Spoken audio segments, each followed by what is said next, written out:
وإياك نستعين اهدنا الصراط المستقيم صراط الذين أنعمت عليهم غير المغضوب عليهم ولا الضالين.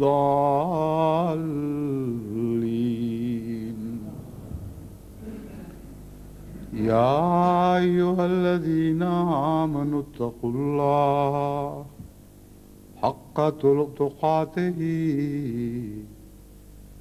يا أيها الذين آمنوا اتقوا الله حق تقاته ولا تموتن إلا وأنتم مسلمون واعتصموا بحبل الله جميعا ولا تفرقوا واذكروا نعمة الله عليكم إذ كنتم أعداء فألف بين قلوبكم إذ كنتم أعداء فألف بين قلوبكم